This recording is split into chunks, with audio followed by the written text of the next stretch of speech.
আল্লাহ আমার রব, এই রবি আমার সব। দামে দামে তন মনে তারি অনুভব। তোমার দুনিয়াতে আমি যেদিকে তাকাই, অথই নিয়ামতে ডুবে আছি সবাই। পাক পাখালির গানে শুনি তসবি কলো রব, তসবি কলো রব। আল্লাহ আমার রব, এই রবি আমার সব। আসসালামু আলাইকুম। প্রিয় দর্শক, আপনারা যারা দেশে আছেন প্রবাসে, সবাইকে জানাই অনেক অনেক প্রীতি ও শুভেচ্ছা। শুরু হলো এনটিভি আয়োজিত এবং লাভ হলো নিবেদিত জুমাবারের লাইভ অনুষ্ঠান আপনার জিজ্ঞাসা। আপনাদের সাথে আছি আমি জয়নুল আবেদিন আজাদ। আর আপনাদের মনে জায়গা প্রশ্নের জিজ্ঞাসার সরাসরি জবাব দিচ্ছেন বিশিষ্ট আলেম ডক্টর মোহাম্মদ সাইফুল্লাহ। আসসালামু আলাইকুম ওরহমতুল্লাহি ওবারাকাতুহু। প্রিয় দর্শক, আমাদের আজকের প্রাসঙ্গিক আলোচনার বিষয় বিশ্বনবীর মর্যাদা। চলুন তাহলে জিজ্ঞাসার আলোকিত ভুবনে আমরা প্রশ্ন নিচ্ছি। আসসালামু আলাইকুম। প্রিয় দর্শক, পরিচয় দিয়ে প্রশ্ন করুন। জি, আসসালামু আলাইকুম। আমি ঢাকা থেকে নিশু বলছি। জি, বলুন। আমার প্রথম প্রশ্ন, রাগের মাথায় বা ইয়ার্কি করে 3বার তালাক বললে কি তালাক হয়ে যাবে? সারা শরীরে রাগের মাথায় 3বার তালাক বললে কি তালাক হয়ে যাবে? আপনি কি বুঝতে পেরেছেন? জি, বুঝতে পেরেছি। ৭০,০০০ বার কালেমা লা ইলাহা ইল্লাল্লাহ পড়লে জাহান্নামের আযাব থেকে আল্লাহ মাফ করে দেবেন, কথাটা কতটুকু সত্য?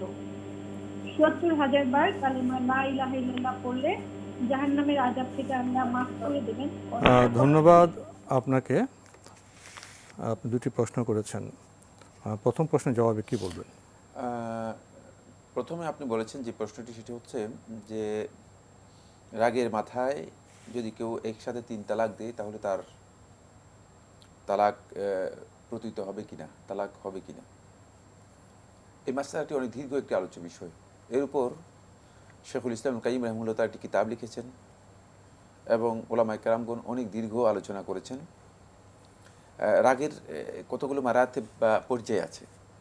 মানে রাগের পর্যায়ে যদি এমন পর্যায়ে উত্তীর্ণ হয়ে যায় যে হিতাহিত জ্ঞান, বিবেচনা শক্তি লোপ পেয়ে যায়, কাণ্ডজ্ঞানী থাকে না, একেবারেই মানে কি বলছেন করছেন এ ধরনের একটা অবস্থা না থাকে, তিনি যদি এত বেশি রাগান্বিত হয়ে যান, তাহলে জুমহুর ওলামায়ে কেরাম এবং জুমহুর আহলে হাদিসের কাছে এই অবস্থায় যদি কেউ তালাক দিয়ে থাকেন, তার তালাক প্রযোজ্য হবে না বা পতিত হবে না। বাকি এই মাসআলাটি সুনির্দিষ্ট কোনো ফিকহি ফতোয়া নয়, এটা শুধুমাত্র আমরা মানে হুকুমটুকু আলোচনা করলাম। যদি কারো সুনির্দিষ্ট কোনো মাসআলা জানার প্রয়োজন হয়, তাকে অবশ্যই একজন আলেমের কাছে তিনি তার বিস্তারিত মানে অবস্থা বিবরণ দিয়ে সেখান থেকে ফতোয়া নেবেন।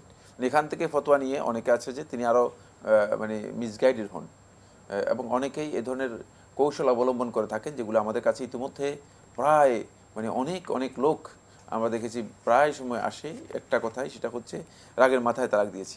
রাগের আসলে পর্যায় আছে, সেই পর্যায়ে যদি উত্তীর্ণ হয়, যে পর্যায়ে গেলে হিতাহিত কাণ্ডজ্ঞান বিবেচনা শক্তি হারিয়ে যাবে, লোপ পেয়ে যাবে, সে অবস্থায় তালাক পতিত হয় না।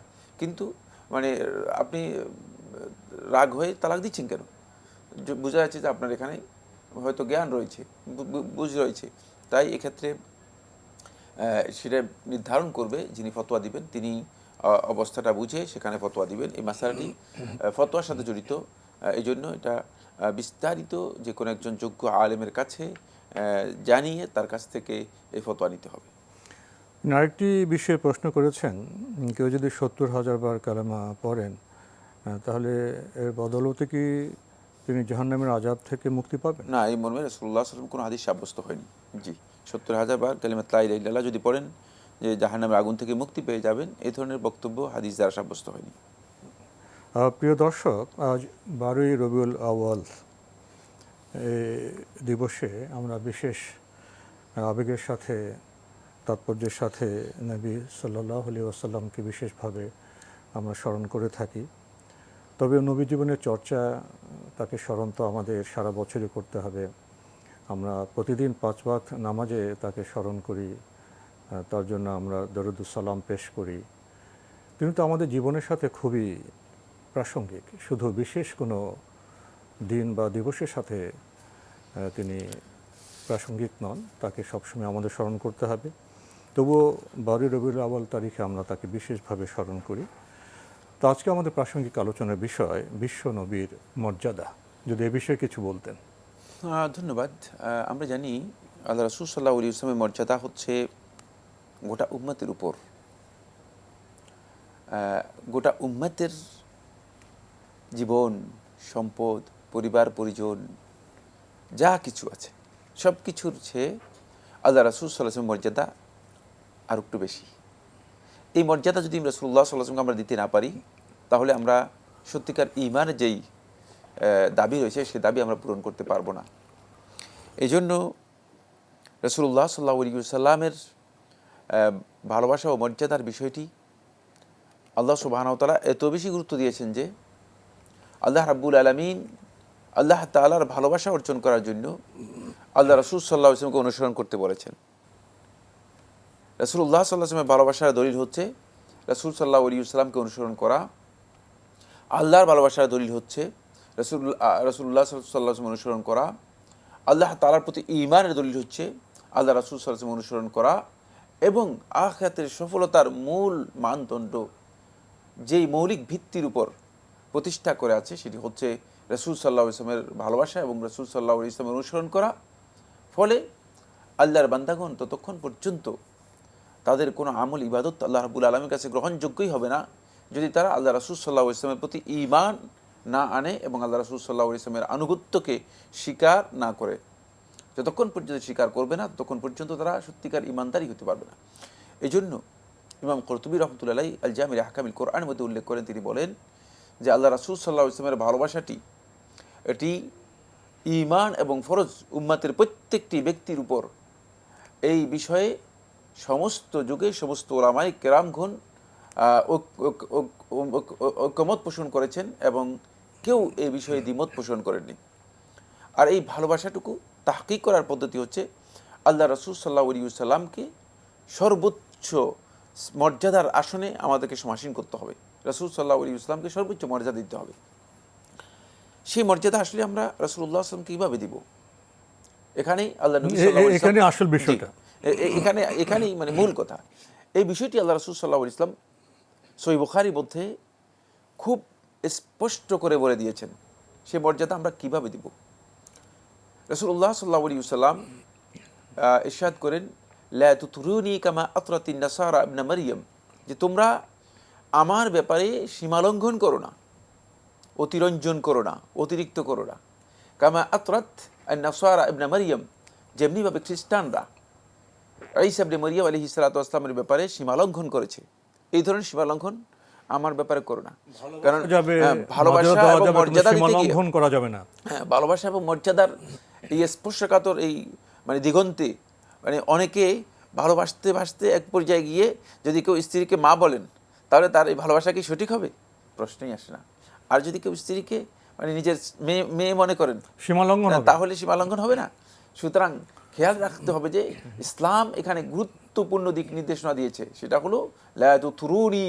এটা আল্লাহ রাসূল সাল্লাল্লাহু আলাইহি ওয়াসাল্লামের সরাসরি হাদিস যে তোমরা আমার ব্যাপারে অতিরঞ্জন করো না, যেভাবে ঈসা ইবনে মারইয়ামের ব্যাপারে খ্রিস্টানরা সীমালঙ্ঘন করেছে। উলুহিয়তের আল্লাহ রাব্বুল আলামিনের মানে শ্রেষ্ঠত্ব মর্যাদা যেটা আছে সেই মর্যাদায় নিয়ে গিয়েছে। ইলাহ মাবুদ হিসেবে মানে ঈসা ইবনে মারইয়াম আলাইহিস সালাতুকে সাব্যস্ত করে দিয়েছে। তারপরে রাসূলুল্লাহ সাল্লাল্লাহু আলাইহি ওয়াসাল্লাম স্পষ্ট করে দিয়েছেন, ইন্নামা আনা আবদুন, খেয়াল রাখবে, তোমরা জেনে রাখবে আমি হচ্ছি আল্লাহর গোলাম, আল্লাহ তাআলার বান্দা। ফাকুলু, সুতরাং আমার ব্যাপারে তোমাদের অবস্থানটা হবে আবদুল্লাহি ওয়া রাসূলুহু। খেয়াল রাখবে যে আমি আল্লাহর পক্ষ থেকে যেমন আল্লাহর গোলাম, আল্লাহর বান্দা, ঠিক আল্লাহর পক্ষ থেকে তোমাদের কাছে প্রেরিত রাসূল। সুতরাং তার মর্যাদার বিষয়টি আল্লাহ রাসূল সাল্লাল্লাহু আলাইহি ওয়াসাল্লাম কিভাবে আমরা তাকে মর্যাদা দেব, কোন পর্যায়ে মর্যাদা দেব, বৈশিষ্ট্য মনে রাখতে হবে, একেবারে স্পষ্ট করে মানে বর্ণনা করে দিয়েছেন। ফলে সাহাবায়ে কেরামগণ রাসূলুল্লাহ সাল্লাল্লাহু আলাইহি ওয়াসাল্লাম কিভাবে মর্যাদা দিতেন, সেই মর্যাদা হচ্ছে এই যে সাহাবায়ে কেরামগণ নিজেদের সন্তান সন্ততি, নিজেদের পিতা মাতা, নিজেদের আত্মীয় স্বজন, পরিবার পরিজন, সম্পদের চেয়ে আল্লাহ রাসূল সাল্লাল্লাহু আলাইহি ওয়াসাল্লামকে বেশি মর্যাদা দিতেন, আল্লাহ রাসূল সাল্লাল্লাহু আলাইহি ওয়াসাল্লামকে বেশি ভালোবাসতেন। এর উদাহরণ সাব্যস্ত করেছেন সাহাবায়ে কেরামগণ। কিন্তু সাহাবায়ে কেরামগণ কোনোদিন আল্লাহ রাসূল সাল্লাল্লাহু আলাইহি ওয়াসাল্লামকে এমন কোনো মর্যাদা দিতেন না যে মর্যাদার কারণে রাসূলুল্লাহ সাল্লাল্লাহু আলাইহি ওয়াসাল্লামের মানে আবেগ শুধুমাত্র প্রকাশ পাবে, কিন্তু আল্লাহ নবী সাল্লাল্লাহু আলাইহি ওয়াসাল্লামের প্রকৃত যে মর্যাদা রয়েছে সেই মর্যাদা হবে না। সেখানে গুরুত্বপূর্ণ যে বিষয়টি আমরা কথা বলবো সেটা হচ্ছে এই, আমরা দেখি যে রবিউল আউয়াল মাস আসলে বা রবিউল আউয়ালের 12 তারিখ আসলে আমরা অনেকেই আল্লাহ রাসূল সাল্লাল্লাহু আলাইহি ওয়াসাল্লামের গুণগান, প্রশংসা, স্তুতি এগুলো বর্ণনা করে থাকি। কোনো সন্দেহ নেই নবী সাল্লাল্লাহু আলাইহি ওয়াসাল্লামের প্রশংসা করা, নবী সাল্লাল্লাহু আলাইহি ওয়াসাল্লামের স্তুতি করা, এই বিষয়গুলো ভালো কাজ, এতে কোনো সন্দেহ নেই। কিন্তু সেটা কি শুধুমাত্র রবিউল আউয়াল 12 তারিখের মধ্যে সীমাবদ্ধ থাকবে? আর গোটা জীবনের পুরা বছরের 364 দিন অথবা 360 দিন পুরোটাই বাদ যাবে? প্রশ্নই আসে না। যে ব্যক্তি আল্লাহ রাসূল সাল্লাল্লাহু আলাইহি ওয়াসাল্লামকে নিজের জীবনের সামান্যতম মানে কোনো সময় আল্লাহ রাসূল সাল্লাল্লাহু আলাইহি ওয়াসাল্লামকে অনুপস্থিত রাখতে পেরেছে, সত্যিকার তার অন্তরের মধ্যে আল্লাহ নবী সাল্লাল্লাহু আলাইহি ওয়াসাল্লাম ভালোবাসা জাগ্রত হয়নি। আল্লাহ রাসূল সাল্লাল্লাহু আলাইহি ওয়াসাল্লাম ভালোবাসা তার অন্তরের মধ্যে তিনি লালন করতে পারেননি।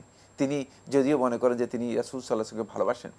এজন্য সাহাবায়ে কেরামগণ আল্লাহ নবী সাল্লাল্লাহু আলাইহি ওয়াসাল্লামের কাছ থেকে যদি কোনো কারণে একটু দূরে সরে আসতেন, পরিবার পরিজনের কাছে চলে যেতেন, রাসূল সাল্লাল্লাহু আলাইহি ওয়াসাল্লামের সামনে থেকে একটু মানে আড়ালে চলে যেতেন, তখন সাহাবায়ে কেরামগণ অস্থির হয়ে যেতেন। সাহাবী বর্ণনা করে আল্লাহ রাসূল সাল্লাল্লাহু আলাইহি ওয়াসাল্লাম, আমি যখন আমার পরিবার পরিজনের কাছে চলে যাই, আপনাকে না দেখি, তখন আপনার কাছে উপস্থিত হয়ে আপনার দিকে না দেখা পর্যন্ত, না তাকানো পর্যন্ত আমি অস্থির থাকি, আপনাকে দেখে আমি ইনশাআল্লাহ প্রশান্তি লাভ করতে পারি। জি, আপনার কাছ থেকে আরো কথা শুনবো সামনে। প্রিয় দর্শক, আমরা প্রশ্ন নিচ্ছি। আসসালামু আলাইকুম, পরিচয় দিয়ে প্রশ্ন করুন। আসসালামু আলাইকুম। ওয়ালাইকুম আসসালাম। জি হুজুর, আমি পাবনা থেকে বলছিলাম, মোহাম্মদ রেজাউর রহমান। জি ভাইয়া বলুন। জি, আমার প্রশ্ন হচ্ছে যে হুজুর, এই যে আমরা মসজিদে জামাতে নামাজ আদায় করি, তো সেক্ষেত্রে আমরা যতটুকু জানতে পারছি যে ফরজ সালাত পরে যে বিভিন্ন জিকির আজকার বা ওজিফা পড়ার যে বিষয়টা আছে, তো এটা কি ফরজ নামাজ পরেই এটা ওই স্থানে বা ওই জায়নামাজে বসেই কি ওই জিকির আজকার গুলা ফরজ নামাজ শেষে করতে হবে, নাকি স্থান ত্যাগ করে অন্য কোথাও গিয়ে পিছনে কোথাও নিরাপদ জায়গায় বসে এটা করা যাবে কিনা? কারণ হচ্ছে ফজর এবং মাগরিব নামাজ পরে, বিশেষ করে মাগরিব নামাজ পরে তো অল্প সময় থাকে, সেক্ষেত্রে 2 রাকাত সুন্নাত পড়তে হয়, এবং ফজর এবং সুন্নাত নামাজ পরে অন্যান্য মুসল্লিরা সমস্বরে কোরাস করে জিকির করে, তো সেক্ষেত্রে তো সমস্যা হয় ওই জায়গায় বসে। আপনার প্রশ্নটা আমরা পেয়েছি, আপনার কি আর কোনো প্রশ্ন আছে? জি, আমার আরেকটা প্রশ্ন আছে। জি জি, আমার আরেকটা প্রশ্ন হচ্ছে যে গতকালকে গেল 12ই রবিউল আউয়ালের রাত, সেক্ষেত্রে আমাদের এদিকে সমস্ত মসজিদে মাইকিং করে লোকজনকে আহ্বান করে বিভিন্ন মাইকে জোরে জোরে জিকির আজকার, বিভিন্ন মিলাদ মাহফিল, এইগুলো একটা উৎসবের মতো একটা বিষয়। তো এই জিনিসগুলা ঠিক আছে কিনা, এবং বিশেষ করে এই 12ই রবিউল আউয়াল উপলক্ষে ইসলামে আসলে কি নির্দেশনা দেওয়া আছে, যদি একটু পরিষ্কার করে বলতেন তাহলে ভবিষ্যতে। ধন্যবাদ আপনাকে। আপনার দ্বিতীয় প্রশ্নটি ব্যাপক, এটাই আমাদের আজকের প্রাসঙ্গিক আলোচনার বিষয়। জি জি, আমরা চেষ্টা করব সংক্ষেপে আপনার প্রশ্নের জবাব দিতে। প্রথম প্রশ্ন আপনি করেছেন, মসজিদে তো জামাতে নামাজ আদায়ের পর আপনি জিকির আসকার ওজিফার এই বিষয়টি এনেছেন। প্রথমে আপনি জানতে চেয়েছেন ওই জায়নামাজে বসে কি সেগুলো করতে হবে, না একটু ডানে বামে বা একটু দূরে বসে সেগুলো করা যাবে, এটি আমার প্রশ্ন। ধন্যবাদ। ফরজ সালাতে পরে যে আজকারগুলো রাসূলুল্লাহ সাল্লাল্লাহু আলাইহি ওয়াসাল্লাম করেছেন বা করতে বলেছেন, সেগুলো সুন্নাহ হচ্ছে ফরজ সালাতের পরপরই আদায় করা। খুব ভালো করে খেয়াল রাখতে হবে, এগুলো কিন্তু সুন্নাহ নয় যে ফরজ সালাতের পরে আপনি সুন্নত আদায় করবেন তারপরে বসে বসে আদায় করবেন। ফরজ সালাতের পরপরই আদায় করা হচ্ছে সুন্নাহ। সুতরাং এই আজকারগুলো ফরজ সালাতের পরই করা সুন্নাহ, এবং ফরজ সালাতের পরে আপনি যেখানে ফরজ সালাত শেষ করেছেন সেখানেই বসে করা হচ্ছে সুন্নাহ, সেখানে বসে করা হচ্ছে সুন্নাহ। কিন্তু ইন কেস যদি কোনো প্রবলেম, কারোর জন্য সমস্যা দেখা দেয় অথবা কারো তাড়া থাকে কোনো প্রয়োজনে, তাহলে তিনি যদি উঠে চলে যান আর তিনি তার সুযোগ মতো সেই আজকারগুলো করে নেন, তাহলেও একদল উলামায়ে কেরাম বলেছেন তিনি এর যে সওয়াব রাসূলুল্লাহ সাল্লাল্লাহু আলাইহি ওয়াসাল্লাম বলেছেন সেই সওয়াবগুলো পেয়ে যাবেন, সেটা ওজরের কারণে। কিন্তু ওজর যদি না থাকে তাহলে তিনি সেখানে বসে সুন্নাহ আদায় করবেন। এক্ষেত্রে আপনি একটি প্রেক্ষাপট তুলে ধরেছেন, সেই প্রেক্ষাপটটি হচ্ছে এই যে কিছু সংখ্যক লোক কোরাজ করে জিকির করে থাকে। যারা কোরাজ করে মসজিদে বসে জিকির করতেছে তারা বেদাত করতেছে, তাদের মানে কোনো দায় দায়িত্ব আপনাকে গ্রহণ করতে হবে না, তাদের প্রতি আপনার ভ্রুক্ষেপ করার কোনো দরকার নেই। আপনি আপনার যে আজকারগুলো আছে সেগুলো আপনি করবেন। তাই কোরাজ করে সম্মিলিতভাবে আওয়াজ করে জোরে জোরে জিকির করা, এই কাজটি রাসূলুল্লাহ সুন্নাহ দ্বারা সাব্যস্ত হয়নি, সুন্নাহর আমল নয়। যারা করছেন তারা মূলত মসজিদের মধ্যে এমন কাজ করতেছেন যে কাজটি গর্হিত, নিষিদ্ধ, হারাম। তাই এই ক্ষেত্রে অন্যের ইবাদতে বিঘ্ন ঘটাচ্ছেন। এই ক্ষেত্রে তাদের বিষয়টি আপনার মানে গুরুত্ব দেওয়ার তেমন কোনো দরকার নেই, বরং আপনি বসে আপনার আমল যেটি রয়েছে সেটি আপনি করবেন। এর জন্য আলাদা জায়গায় যাওয়া অথবা অন্য জায়গায় অবস্থান নেওয়ার কোনো প্রয়োজন নেই। যেখানে আছেন সেখানে বসেই জিকির আদায় করবেন। যারা কোরাজ করছে তাদেরকে আপনার কোনো ধরনের কথা বলারও প্রয়োজন নেই, তাদের জন্য স্থান ছেড়ে দেওয়ারও কোনো প্রয়োজন নেই। আপনি দ্বিতীয় প্রশ্নে একটি চিত্র তুলে ধরেছেন যে আজ তো 12ই রবিউল আউয়াল, গত রাত থেকেই বিভিন্ন জায়গায় মাইকে জিকির হচ্ছে, মিলাদ হচ্ছে, একটা উৎসবের আমোজে অনেক কর্মকাণ্ড হচ্ছে। তো আপনি জানতে চাচ্ছেন আসলে এই বিষয়টি ঠিক কিনা বা প্রকৃত অবস্থা কি, আমাদের কি করা উচিত? ধন্যবাদ, খুবই গুরুত্বপূর্ণ বিষয়। প্রথম কথা হচ্ছে রাসূলুল্লাহ সাল্লাল্লাহু আলাইহি ওয়াসাল্লামের জন্ম নিয়ে ঐতিহাসিকদের মাঝে মতবিরোধ রয়েছে, মতপার্থক্য রয়েছে। আল্লাহ রাসূল সাল্লাল্লাহু আলাইহি ওয়াসাল্লামের জন্ম তারিখ নির্দিষ্ট করা হয়নি ঐতিহাসিকভাবে যে এটি 12ই রবিউল আউয়াল। সুতরাং প্রশ্নই আসে না যে 12ই রবিউল আউয়ালের ব্যাপারে আল্লাহ নবী সাল্লাল্লাহু আলাইহি ওয়াসাল্লাম কোনো ইবাদতের কথা বলতে পারেন। ইসলামী শরীয়তের কোনো ইবাদত অনির্দিষ্ট বা অপরিচিত সময়ের সাথে সুনির্দিষ্ট অপরিচিত সময়ের সাথে কোনোদিন হয় না। সুতরাং যারা এই কথা বলছেন তারা হয়তো নিজেরা আহমক অথবা অন্যদেরকে আহমক বা বোকা বানানোর চেষ্টা করছেন। এটা কোনোভাবেই সঠিক নয়। আপনি দেখেন প্রত্যেকটি ইবাদত সুনির্দিষ্ট সময়। আপনি আমাদের ঈদ উল ফিতর শাওয়ালের 1 তারিখ সুনির্দিষ্ট সময়, ঈদ উল আযহা জিলহজের 10 তারিখ সুনির্দিষ্ট সময়, ইয়াম আরাফা সুনির্দিষ্ট সময়, আশুরা সুনির্দিষ্ট সময়। প্রত্যেকটির ব্যাপারে সুনির্দিষ্ট সময় নির্ধারিত করা আছে। কিন্তু আল্লাহ রাসূল সাল্লাল্লাহু আলাইহি ওয়াসাল্লামের জন্ম সেটা রবিউল আউয়াল মাসের কত তারিখ হয়েছে, এ নিয়ে আলেমদের মধ্যে 4টি বা 5টি বক্তব্য রয়েছে। ইবনে কাসির দিমাশকি রাহমাতুল্লাহ তার তাফসীরের মধ্যে উল্লেখ করেছেন, বিদায় নেহায়ের মধ্যে উল্লেখ করেছেন যে 2রা রবিউল আউয়াল রাসূলুল্লাহ সাল্লাল্লাহু আলাইহি ওয়াসাল্লাম জন্ম হয়েছে। কেউ কেউ বলেছেন রবিউল আউয়াল মাসের 8 তারিখে, কেউ কেউ বলেছেন রবিউল আউয়াল মাসের 10 তারিখে, কেউ কেউ বলেছেন রবিউল আউয়াল মাসের 12 তারিখে। ইবনে ইসহাক কোনো ধরনের সনদ ছাড়াই এই বক্তব্যটি উল্লেখ করেছেন এবং তিনি বলেছেন যে এটি লোকদের কাছে প্রসিদ্ধ। একই বক্তব্য উল্লেখ করেছেন আরও অন্যরাও, তারা বলেছেন যে মানুষের কাছে প্রসিদ্ধি লাভ করেছে, প্রসিদ্ধি লাভ করেছে রবিউল আউয়াল মাসের 12 তারিখ। আর কেউ কেউ বলেছেন রবিউল আউয়াল মাসের 9 তারিখ। এবং বর্তমান যুগের যারা জ্যোতির্বিজ্ঞানী রয়েছে, জ্যোতির্বিজ্ঞানী সহ গণিতবিদ যারা আছে, তারা মানে গাণিতিক হিসাবের মাধ্যমে আল্লাহ রাসূল সাল্লাল্লাহু আলাইহি ওয়াসাল্লাম যেহেতু বলে দিয়েছেন রাসূল সাল্লাল্লাহু আলাইহি ওয়াসাল্লামের জন্মের দিনটি নির্দিষ্ট, সেটা হচ্ছে সোমবার। সহিহ হাদিস দ্বারা, সহিহ বুখারী হাদিস দ্বারা প্রমাণিত হয়েছে রাসূলুল্লাহ সাল্লাল্লাহু আলাইহি ওয়াসাল্লাম সোমবারে জন্মগ্রহণ করেছেন। ফলে সোমবার ওই রবিউল আউয়াল মাসের কত তারিখ হয়, এটাকে একদল গণিতবিদ একথা বর্ণনা করেছেন যে এটি রবিউল আউয়াল মাসের 9 তারিখ হয়ে থাকে, রবিউল আউয়াল মাসের 9 তারিখ হয়ে থাকে। সেখান থেকে কেউ কেউ বলেছেন যে এটা রবিউল আউয়াল মাসের 9 তারিখ হওয়াটাই সবচেয়ে বেশি গ্রহণযোগ্য। এটাকে মুবারকফুরি তার রাহিকুল মাকতুমের মধ্যে এবং অন্যান্য যারা আছেন আসাহুস সিয়ারের মধ্যে অনেকেই এটাকে প্রাধান্য দিয়েছেন। তারা বলেছেন যে রবিউল আউয়াল মাসের 9 তারিখে রাসূলুল্লাহ সাল্লাল্লাহু আলাইহি ওয়াসাল্লামের জন্ম হয়েছে। এইসব ইখতিলাফ এর কারণটা কি? কারণ হচ্ছে এই যে আল্লাহ রাসূল সাল্লাল্লাহু আলাইহি ওয়াসাল্লামের জন্মের সময় মূলত এটি কেউ জানতেন না, কারো জানা ছিল না যে আল্লাহ রাসূল সাল্লাল্লাহু আলাইহি ওয়াসাল্লাম কিয়ামত পর্যন্ত আগত মানুষের জন্য আল্লাহর পক্ষ থেকে প্রেরিত রাসূল এবং বিশ্ব নবী হিসেবে প্রেরিত হচ্ছেন। ফলে এই কারণেই হয়তো এই তারিখটা কি করা হয়নি, মানুষের কাছে স্পষ্ট হয়নি। কিন্তু পরবর্তীতে যখন মানুষ তালাশ করেছে, আল্লাহ সুবহানাহু ওয়া তাআলা মেহেরবানি করে, কারণ এর সাথে সীমালঙ্ঘন জড়িত হয়ে যেতে পারে, এর সাথে বেদাত জড়িত হয়ে যেতে পারে, এর সাথে কুসংস্কার জড়িত হয়ে যেতে পারে। এই জন্য আল্লাহ রাব্বুল আলামিন এই তারিখটুকু গোপন করে দিয়েছেন।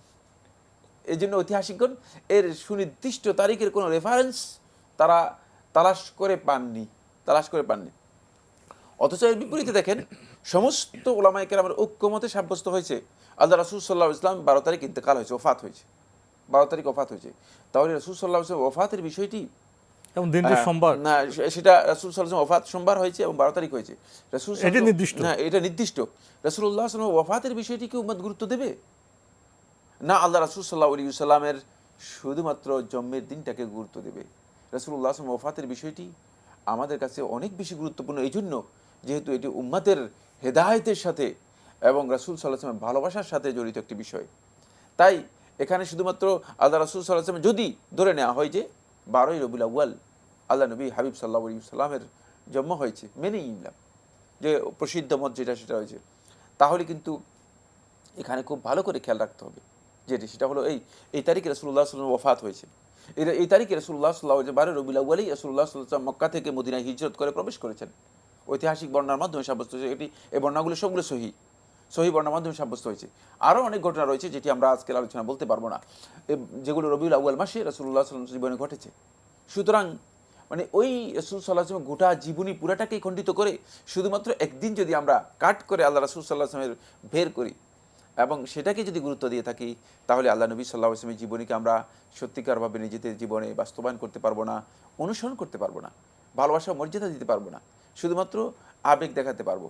এই আবেগের বিষয়টি আপনি উল্লেখ করেছেন যে মাইকিং করে একটা আবেগ দেখে যে হতে পারে যে যারা আবেগ দেখিয়েছে তাদের ফরজ সালাতের খবর নেই, সিয়ামের খবর নেই, হজের খবর নেই, জাকাতের খবর নেই, ফরজ ইবাদত যেগুলো আছে, ঈমানের যে ইবাদতগুলো আছে সেগুলোর কোনো খবর নেই। শুধুমাত্র আবেগের মাধ্যমে মূলত আল্লাহ রাসূল সাল্লাল্লাহু আলাইহি ওয়াসাল্লাম ভালোবাসার যে দাবি আছে সে দাবি পূরণ হবে না। নিচ্ছি। আসসালামু আলাইকুম, পরিচয় দিয়ে প্রশ্ন করুন। আমি চট্টগ্রাম থেকে ইউসুফ বলছিলাম। জি ভাইয়া বলুন। জি, আমার দুইটা প্রশ্ন ছিল। জি, আমার প্রথম প্রশ্ন হচ্ছে, আমার নবী যে বছরে ওফাত নিছে এর পরের বছর আমাদের সাহাবীরা যারা বেঁচে ছিলেন ওনারা আমার নবীর ওফাতটা কিভাবে পালন করছেন? জি।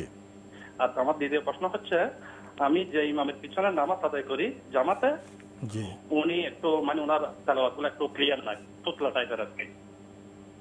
ওনার পিছনে নামাজ পড়লে মানে সহি হবে কিনা? ওনার তেলাওয়াত শুদ্ধ নয়, মানে তেলাওয়াতটা একটু মানে তুতলা, একটু ক্লিয়ার না আর কি, স্পষ্ট নয়। আচ্ছা, জি। জি। আর দ্বিতীয়ত আরেকটা কোশ্চেন, আমরা দুটো প্রশ্ন নিয়ে থাকি ভাইয়া, আপনার দুটি প্রশ্নে আমরা জবাব দেওয়ার চেষ্টা করছি।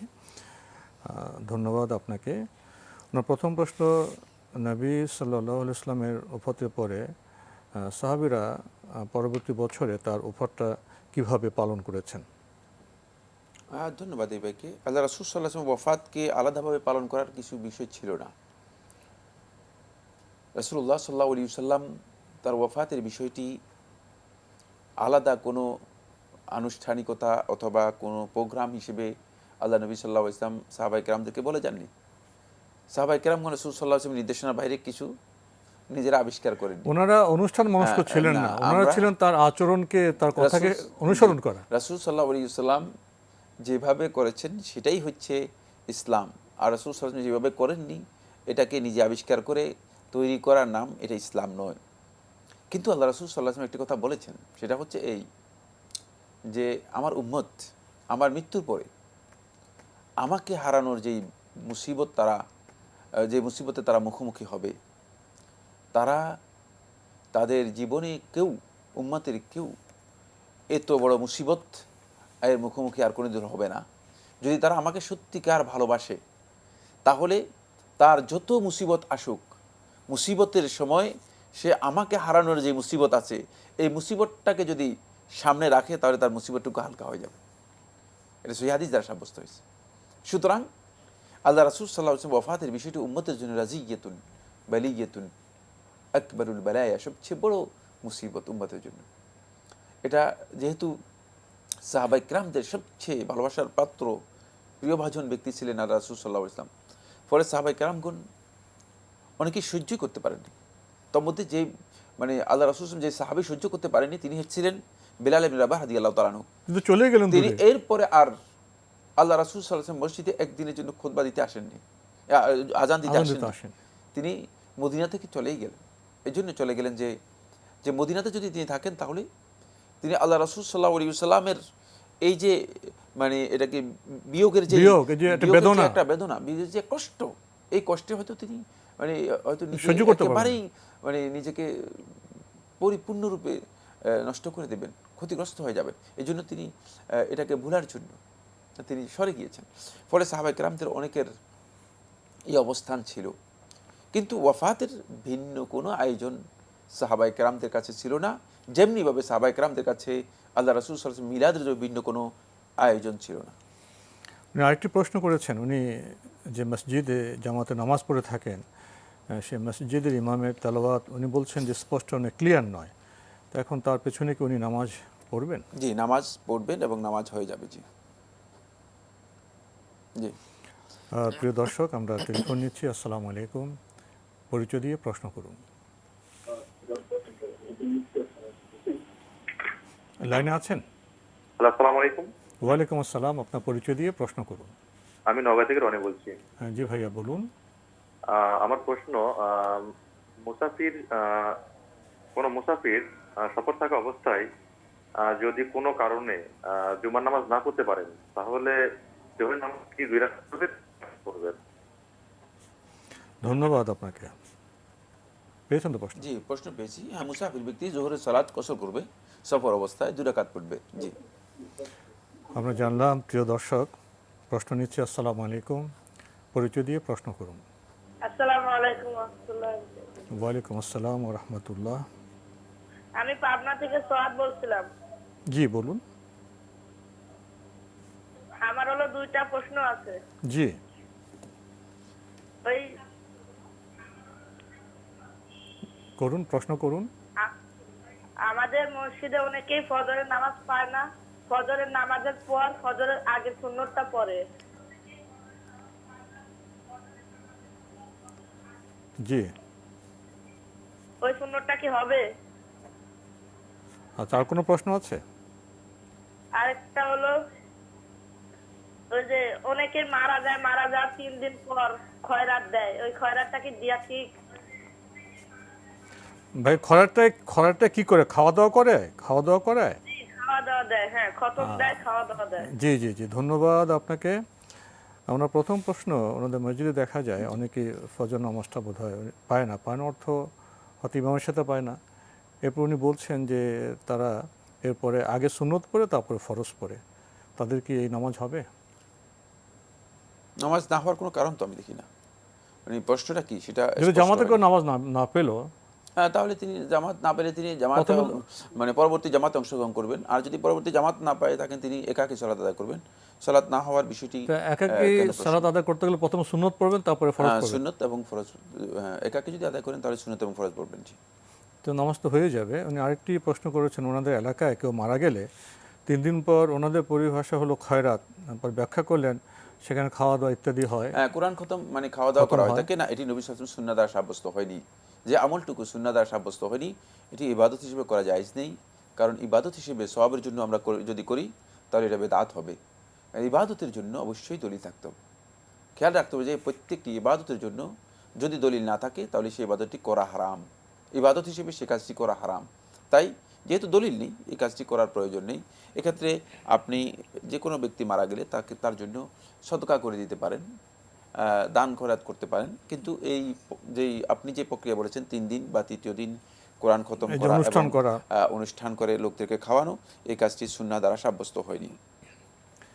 আমরা জানলাম। প্রিয় দর্শক, প্রশ্ন নিচ্ছি। আসসালামু আলাইকুম, পরিচয় দিয়ে প্রশ্ন করুন। ওয়ালাইকুম আসসালাম। আরেকটা প্রশ্ন হুজুরের কাছে। জি, আপনি কে বলছেন, কোত্থেকে বলছেন? আমি বরিশাল থেকে বলছি। আমি প্রশ্ন হলো যে আপনার যখন উযু করি তখন যে মাথায়ও করি, তারপর ওই যে মাথায় যে আমাদের চুল বাঁধা থাকে ব্যান্ড দিয়ে, তার ওই ব্যান্ডের প্রতি মাথায়ও করলে উযু হবে? মানে মাথা মাসে করার সময় কি করেন? ওই যে মাথা বাঁধা থাকে ব্যান্ড দিয়ে, মাথা বাঁধা থাকে চুল বাঁধা। জি, ব্যান্ড দিয়ে। চুল বাঁধা থাকে ব্যান্ড দিয়ে, তার উপরে দিয়ে মাথায়ও করলে কি উযু হবে? মাথায়ও করলে? জি, ধন্যবাদ আপনাকে। আপনার আর কোনো প্রশ্ন আছে? হ্যাঁ, একটা প্রশ্ন হলো যে উযু করি তখন অনেকে বলে যে শুধু কুলি করলেই হবে, গড়গড়া করা লাগবে না। গড়গড়া কি লাগবে উযুতে? না শুধু কুলি করলেই? ধন্যবাদ আপনাকে। প্রথম প্রশ্ন, অজুর সময় যে তখন মাথা মাসে করেন, ওনাদের চুল ব্যান্ড দিয়ে বাঁধা থাকে এইভাবে, তো এর উপর দিয়ে কি মাসে করলে হবে? হ্যাঁ, মাসে করলে আপনার উজু হয়ে যাবে। জি, মাথা মানে চুল সবগুলো খুলে তারপরে আলাদা আলাদা করে মাসে করতে হবে না, শুধুমাত্র শরীরের উপর দিয়ে মাসে করলেই আপনার মাসে হয়ে যাবে। জি। আরেকটি প্রশ্ন করেছেন, অজু করার সময় কেউ বলে গড়গড়া করতে হবে, কেউ বললে করতে হবে না, আসলে কোনটি সঠিক? উজু করার সময় গড়গড়া নয়, কুলি করা হচ্ছে বিধান। আল মাদমাদা হচ্ছে কুলি, মূলত গড়গড়া নয়, গড়গড়া নয়। জি। গড়গড়া কি আপনার ফরজ গোসলের সময় জরুরি? না, ওইটাও কুলি, শুধু কুলি? কুলি করা। জি। না, আমাদের সমাজে প্রচলন যে গড়গড়া করতে হবে। গড়গড়া নয়, না গড়গড়া নয়। এটা অতিরিক্ত তাহলে। গড়গড়া মানে অধিক পরিমাণে যদি মানে কেউ করে, এটা ব্যক্তিগত বিষয়, কিন্তু ব্যক্তিগত বিষয়। সুন্নাহ দ্বারা যেটি সাব্যস্ত হয়েছে সেটাকে মাদমাদা বলা হয়েছে। মাদমাদা হচ্ছে শুধু কুলি করা। শুধু কুলি করা। জি। আমরা জানলাম। প্রিয় দর্শক, আমরা আরো প্রশ্ন নিচ্ছি। আসসালামু আলাইকুম। প্রিয় দর্শক, পরিচয় দিয়ে প্রশ্ন করুন। জি, আসসালামু আলাইকুম। ওয়ালাইকুম আসসালাম। জি, আমি কুমিল্লা থেকে ইমন বলছিলাম। জি বলুন। যে আমার দুইটা প্রশ্ন ছিল। একটা প্রশ্ন হচ্ছে, দাদাকে ভাই বলা যাবে কিনা? আমাদের দেশে প্রচলিত অনেকে বলে যে দাদাকে মানে বাবা বলতে, আমি যতটুকু শুনছি দাদাকে বাবা বলতে, আবার মানে দাদা হচ্ছে মানে সন্তানের মতো, নাতি নাতনি গুলা আমাদের দেশে প্রচলিত অনেকে। আপনি তো বলেই যাচ্ছেন, আমাদেরকে একটু সুযোগ দেন। দাদা বলতে আমরা কি বুঝবো? বড় ভাইকে, না দাদা বলতে বাবার বাবাকে? না না না, ওই যে বাবার বাবার বাবাকে। জি জি জি। তো আপনার প্রশ্ন হলো বাবার বাবাকে দাদা বলা যাবে না ভাই বলা যাবে, এই তো? না না, দাদা বলতে আমি শুনছি, এটা কিন্তু ভাই বলা যাবে না। অনেকে আমাদের দিকে দুষ্টামি করে ভাই বলে, আবার অনেকে নানা। আপনার প্রশ্ন তো ভাই এটাই তো না, বাবার যে বাবা, যাকে আমরা দাদা বলি, তাকে ভাই বলা যাবে কিনা, এই তো প্রশ্ন। জি জি। আর দাদাকে তো বাবা বলা যায়, আমি যতটুকু শুনছি। দাদাকে বাবা বলা? জি জি, বাবা বলা যায়। আপনার আর কোনো প্রশ্ন আছে? আরেকটা প্রশ্ন আছে। বলুন। যে ফ্রান্সের যে একজন মানে প্রেসিডেন্ট মানে ব্যঙ্গ করে যে যেগুলা মানে প্রকাশ করা হয়েছে, তো ওইগুলার ব্যাপারে আমাদের করণীয় কি? মানে ওই প্রতিবাদে আমাদের কি কি করণীয় করতে হবে? ধন্যবাদ আপনাকে। আপনি আপনাদের এলাকার একটি প্রশ্ন এনেছেন, লোকজ প্রশ্ন। দাদাকে মানে বাবার বাবা তো আমাদের দাদা হয়, এটাই প্রচলন। আপনি বলছেন ভাই বলা যাবে কিনা, আবার কেউ বলছেন তাকে বাবা বলা যাবে কিনা, আসলে বিষয়টি কেমন? এটি একটু মানে অপ্রয়োজনীয় একটি মাসআলা। শব্দের মধ্যে তেমন কোনো পার্থক্য নেই। আপনি দেখা যায় যে ভাইকেও দাদা বলা হয় থাকে, বড় ভাইকে দাদা বলা হয় না? বলে। এই যে শব্দগুলো, শব্দের ব্যবহার, এগুলো বৈধ, এখানে কোনো অবৈধ কিছুই নেই। আপনি বাপকেও ভাই বলতে পারবেন, দাদাকেও ভাই বলতে পারবেন, আবার ভাইকেও ভাই বলতে পারবেন, ছেলেকেও ভাই বলতে পারবেন। ইসলামী শরীয়তের ভাই শব্দটা কমন। আল ইন্নামাল মুমিনুনা ইখওয়া, মুমিনরা সবাই ভাই। এটা বৃহত্তর অংশে। ফাআসবাহতুম বিনিআমাতি ইখওয়ানা, না সেক্ষেত্রে যদি কেউ ভাই ডাকে, না জায়েজ নয়, ভাই বলতে পারবে, ভাই বলাটা জায়েজ। কিন্তু যদি সম্পর্কের বিষয় আসে, সম্পর্কের ক্ষেত্রে দাদা মানে পিতার মর্যাদায়, দাদা পিতার মর্যাদায়, পিতা এবং দাদা এই মর্যাদা। উপরে যারা যাবে সবাই পিতার মর্যাদা থাকবে, নিচে যারা যাবে তারা সন্তানদের মর্যাদায় থাকবে। এটা হলো সম্পর্কের ক্ষেত্রে। কিন্তু শাব্দিক এই বিষয়টি মানে একটা এটাকে বলা হয় থাকে অপ্রয়োজনীয় একটা ফালতু বিতর্ক। যারা আবিষ্কার করেছেন না বুঝেই আবিষ্কার করেছেন। শব্দ সকল ক্ষেত্রেই এই ধরনের শব্দ ব্যবহার করা জায়েজ রয়েছে। মানে অযথা সমাজে একটি বিভ্রান্তি বা বিতর্ক সৃষ্টি করতে প্রয়োজন নেই। ভাই বলা জায়েজ, দাদাকেও ভাই বলা জায়েজ, না জায়েজ কিছু নেই। শব্দটি মানে এটি ব্যবহারের বিষয়ে ইসলামী শরীয়ত এটাকে কমন অনুমোদন দিয়ে থাকে। কেউ যদি মানে মানে একজন ব্যক্তিকে, মুরব্বী, তাকে দেখে যদি রাস্তায় বলে যে বাবা কেমন আছেন, এটার অর্থ এই নয় যে সে বাবা হয়ে গিয়েছে। এটা হচ্ছে তাকে সম্মান প্রদর্শন করা হয়েছে। এই শব্দগুলো আমাদের সমাজের মধ্যে, আমাদের সমাজে এটা আরবদের মধ্যেও সবখানেই এটি প্রচলিত রয়েছে। এগুলো ব্যবহার করা জায়েজ। যারা এগুলো সম্পর্কে মূর্খতা আছে, এ ধরনের বক্তব্য দিয়ে থাকেন যে ভাই বলা যাবে না, ভাই বলার বিষয়টি জায়েজ, বাপকে ভাই বলতে পারবেন। জি। না, আপনার বক্তব্য থেকে আমরা কয়েকটি বিষয় উপলব্ধি করলাম। একটি হলো ইসলামের ব্যাপক দৃষ্টিভঙ্গিতে আমরা যে কোনো মানুষকে ভাই বলতে পারবো, একটা জিনিস। আরেকটা আত্মীয়তার সম্পর্ক যেটা আমাদের প্রচলন আছে, যেমন আমরা বাবার বাবাকে দাদা বলি, বাবাকে বাবা বলি, আর বড় ভাইকে দাদা বলি, যেটা প্রচলন আছে, সেখানে অযথা তো কোনো বিতর্ক সৃষ্টি করার দরকার নেই। এগুলো হারাম কিছুই নয়, নিষিদ্ধ বিষয় নয়, এগুলো একেবারে দরকার নেই। এগুলো এমন কোনো টার্মোলজি নয় যে এটাকে মানে এইভাবেই বলতে হবে, না বললে গুনাহ হয়ে যাবে, এই ধরনের কোনো বিষয় এগুলোর মধ্যে নেই। আপনার দ্বিতীয় প্রশ্নটি হলো, বর্তমান সময়ের একটি প্রাসঙ্গিক বিষয়, আপনি ফ্রান্সে নবী সাল্লাল্লাহু আলাইহি ইসলামের যে ব্যঙ্গচিত্র নিয়ে সেখানে যে একটি ক্ষোভ দেখা দিয়েছে এবং সেটাকে কেন্দ্র করে সমগ্র মুসলিম বিশ্বে যে একটি ক্ষোভ দেখা দিয়েছে, তো এখানে আপনি করণীয় প্রসঙ্গে প্রশ্ন করেছেন। এখন আমাদের যে কোনো করণীয় তো আমাদের ব্যক্তিগত আবেগ দ্বারা নির্ধারিত হবে না, ব্যক্তিগত দৃষ্টিভঙ্গি দ্বারা নির্ধারিত হবে না। এক্ষেত্রে কি করণীয়? ইসলামের যে কর্মপদ্ধতি আছে আমরা সেটাই অনুসরণ করতে হবে। কিন্তু এখানে যে বিষয়টি এসে গেল, একটি হলো নবী সাল্লাল্লাহু আলাইহি ওয়াসাল্লামকে কেউ যদি অপমান করে, তার ব্যঙ্গচিত্র অঙ্কন করে, সেটা সব দিক থেকেই একটি কুৎসিত বিষয়, এটা একটা অমার্জনীয় অগ্রহণীয় বিষয়। কিন্তু এর অর্থ কি এই কোনো কর্তৃপক্ষ ছাড়া আমরা কেউ গিয়ে তাকে হত্যা করে ফেলবো? এটা একটি প্রশ্ন উঠেছে। এখন আমরা কি করতে পারি, আমাদের করণীয় কি, এ বিষয়ে আপনার কাছ থেকে জানতে চাইব। আমাদের করণীয় যেটা আমাদের সামর্থ্যের মধ্যে রয়েছে, যার যতটুকু সামর্থ্য রয়েছে এর বাইরে তিনি করতে পারবেন না। বাকি অবশ্যই ইমানদার ব্যক্তিগণ এর প্রতিবাদ জানাবে। সেই প্রতিবাদের বৈধ পদ্ধতি নিয়মতান্ত্রিক পদ্ধতি হতে হবে। প্রতিবাদ করতে গিয়ে এমন কোনো কাজ করা জায়েজ নেই যে কাজটি ইসলামী শরীয়ত হারাম করেছে। খুব ভালো করে খেয়াল রাখতে হবে। মানে প্রতিবাদ করার অর্থ এই নয় যে মানে আপনি হারাম কাজের মধ্যে লিপ্ত হয়ে গেলেন, সেটা আপনার জন্য জায়েজ নেই। বাকি ফ্রান্স সহ মানে যারা এই কাজের মধ্যে উস্কানি দিচ্ছে এবং নবী সাল্লাল্লাহু আলাইহি ওয়াসাল্লামের অবমাননার জন্য মানুষদেরকে উৎসাহিত করছে, তাদেরকে সর্বোচ্চ মুসলিমগণ বয়কট করার প্রয়োজন রয়েছে। এই যুগের ওলামায়ে কেরামদের মধ্যে অনেকেই এই ফতোয়া দিয়েছেন। সেটি বর্তমান যুগের গবেষকরা বয়কট করার জন্য ওলামায়ে কেরামগণ ফতোয়া দিয়েছেন। সুতরাং সেই ফতোয়ার আলোকে পৃথিবীর বিভিন্ন ফতোয়া বোর্ডগুলো এ বিষয়ে ফতোয়া দিয়েছেন, তাদেরকে বয়কট করার বিষয়টি সকল দিক থেকে, যাতে করে আর্থিক মানে অর্থনৈতিকভাবে তাদেরকে অবরুদ্ধ করা যায় এবং তারা আল্লাহ রাসূল সাল্লাল্লাহু আলাইহি ওয়াসাল্লামের উপর যে অবমাননাকর কাজটি রাষ্ট্রীয়ভাবে প্রমোট করার চেষ্টা করছে, এটি ভয়ঙ্কর অপরাধ। এক্ষেত্রে আমাদের সকলের উচিত সেটি প্রতিবাদ করা। আর মুসলিম শাসকদের জন্য ওয়াজিব হচ্ছে তারা অবশ্যই এর বিপক্ষে অবস্থান নিয়ে এর সুস্পষ্ট প্রতিবাদ করবেন। আরেকটি বিষয়, আবেগে অনেক সময় আমরা ভুল কাজ করি। আমাদের বাংলাদেশেও তো ফ্রান্সের কোনো নাগরিক থাকতে পারে, মানুষ থাকতে পারে, তো তার প্রতি ব্যক্তিগতভাবে কেউ কি ভুল আচরণ করতে পারে, কোনো ভুল কাজ করতে পারে? না, এই লোকের কি অপরাধ? সেটাই তো, তার উপর তো হামলা করার কোনো প্রয়োজন প্রশ্নই আসে না। না, এখানে কোনো ব্যক্তির উপর হামলায় মানে সুনির্দিষ্ট ব্যক্তি অপরাধী যে তার আপনি সেটা তো ইসলাম, এটা ফ্রান্সে, এটা ইসলামের বিধানই হচ্ছে। আপনাকে কেউ গালি দিয়েছে, আপনি যাই 10 জন লোককে মেরে ফেলবেন কি কারণে? এগুলো আমি আবেগের কাজ, ভুল কাজ। আমি স্পষ্ট বলে দিয়েছি, যেখানে কোনো হারাম এসে যাবে সেটি প্রতিবাদ নয়, সেটা হারাম কাজই করে শুনতে হবে। এবং সেখানে তো এইসব ভুল কাজের মাধ্যমে তো ইসলামের ভাবমর্যাদা ক্ষুণ্ণ হয়ে যায়। অনেকে সে ভুল কাজ করে ভুল বার্তা দেন। আমরা আশা করি আমরা সংযত থাকব এবং রাসূল সাল্লাল্লাহু আলাইহি ওয়াসাল্লামের যে কর্মপদ্ধতি মানহাজ, আমরা সেটাই অনুসরণ করব। প্রিয় দর্শক, আমরা প্রশ্ন নিচ্ছি। আসসালামু আলাইকুম, পরিচয় দিয়ে প্রশ্ন করুন। আসসালামু আলাইকুম। ওয়ালাইকুম আসসালাম। জি, আমি মোহাম্মদ ইসমাইল হোসেন, আপনার স্টোরি থেকে বলছি। জি ভাইয়া, বলুন। আমার প্রশ্ন হচ্ছে ফসলের ওসর সম্পর্কে। জি, আমরা যে কৃষি আবাদ করি, ফসলের ওসর এটা ফরজ না ওয়াজিব? এবং জি, এবং আমার যে কৃষি খাদ্য ফসলের আমাদের মাত্রাটা জানা আছে, কিন্তু আমি কিন্তু সবজি আবাদ করি। জি, সবজি আবাদ এবং মাছের চাষ করি। জি, এটার ব্যাপারে আমি কিভাবে ওষুধ দিতে হবে কিনা, দিলে কিভাবে দিব? ভাই, সবজি এবং মাছ এগুলো তো কৃষিরই কাজ।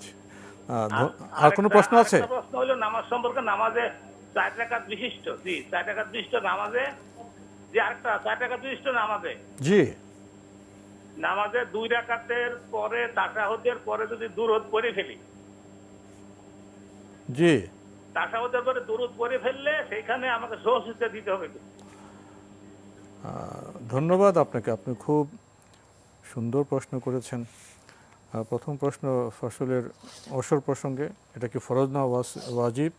আর সবজি ও মাছের চাষ করেন, এটা কি ফসলের মধ্যে পড়বে?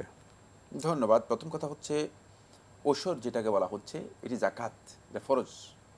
জাকাতকে আল্লাহ সুবহানাহু ওয়া তাআলা ফরজ করেছেন। আমরা জানি যে জাকাত হচ্ছে ইসলামের 3য় রুকুন। সুতরাং এটি শুধুমাত্র ফরজ নয়, ইসলামের রুকুন। এরপরে আপনি বলেছেন যে আপনি সবজি এবং মাছের চাষ করে থাকেন, এতে ওসর আসবে কিনা। এই দুইয়ের মধ্যে ওসর নেই। এই দুই যদি সবজি যদি আপনি অধিক পরিমাণে চাষ করেন, সবজি বিক্রি করার পর যদি মানে যেই টাকা হয়ে থাকে সেটা পরিমাণ এমন হয় যে নিসাব পরিমাণ হয়ে যায়, তাহলে সেই টাকার উপর আপনি জাকাত আদায় করবেন। সবজি বিক্রিতে লব্ধ টাকার লব্ধ উপরে টাকার উপর নেশাব যদি হয়ে গেলে নিসাব পরিমাণ হয় জাকাত তাহলে দেবেন। জাকাত আদায় করবেন, আর যদি নিসাব পরিমাণ না হয় থাকে তাহলে জাকাত আদায় করবেন না। ঠিক মাছের ক্ষেত্রেও একই, মাছ চাষের ক্ষেত্রেও একই। সেটা হলো মাছ তো আর আপনি বিক্রি না করলে সেটা আসবে না, বিক্রি করতে হবে আপনাকে। বিক্রি করার পরে যদি আপনার কাছে দেখেন আপনি হয়তো মাছ বিক্রি করেছেন 1 লক্ষ টাকার, তাহলে আপনি অবশ্যই 2,500 টাকা এখানে জাকাত আদায় করবেন। তাহলে এখানে জাকাত আদায় করবেন 1 লক্ষ টাকার 2,500 টাকা আপনাকে জাকাত আদায় করতে হবে। উনি আরেকটি প্রশ্ন করেছেন, 4 রাকাত বিশিষ্ট নামাজে 2 রাকাত পরে যদি উনি আত্মহিতের পর দরুদ পড়ে ফেলেন, সেখানে কি ওনাকে সাহু সিজদা দিতে হবে?